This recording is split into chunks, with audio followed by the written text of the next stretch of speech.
Bonjour, c'est Laurent. Aujourd'hui, je vais vous parler des différents statuts administratifs des élèves lors de l'inscription et de la radiation.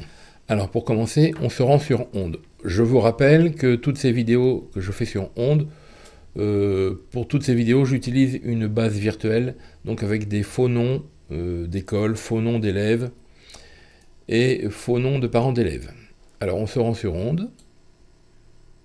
Voilà. Et quand on est sur l'accueil, on voit ici, là, un petit lien d'aide intitulé « Les statuts administratifs ». Alors on clique, et on a cette petite fenêtre qui s'ouvre, avec un certain nombre de statuts administratifs. Alors, tous ne seront pas utiles. Indéfini, statut indéfini, pas utile. Statut en attente, pas utile.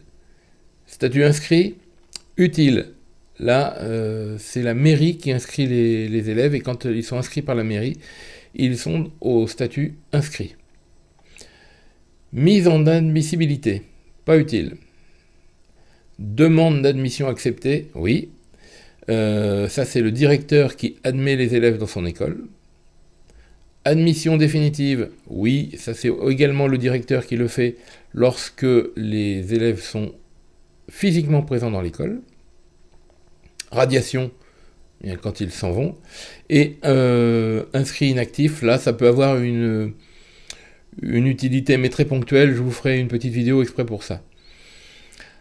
Alors, ce qu'il faut bien comprendre, c'est la différence entre demande d'admission acceptée et admission définitive. Lorsque vous êtes, par exemple, au mois de juin, et que vous préparez votre prochaine rentrée, vous avez des élèves qui ont été inscrits en mairie, vous pouvez déjà accepter leurs admissions. Ça vous permet de préparer les classes et les listes pour la rentrée prochaine. Mais ils ne sont pas encore vraiment dans votre école. L'admission définitive, vous ne la ferez qu'après la rentrée, ou le jour de la rentrée, quand vous aurez constaté, effectivement, oui, ils sont bien arrivés dans l'école. Alors surtout, lorsqu'un élève n'arrive finalement pas dans votre école, ne l'admettez pas définitivement, annulez simplement l'admission acceptée. Ainsi, il redevient disponible pour l'école dans laquelle il doit aller. Concernant les radiations, sachez que vous pouvez tout à fait radier un enfant par anticipation. Par exemple, vous savez que l'enfant partira le 30 janvier, vous l'apprenez le 15 janvier, vous pouvez d'ores et déjà le radier à la date du 30 janvier.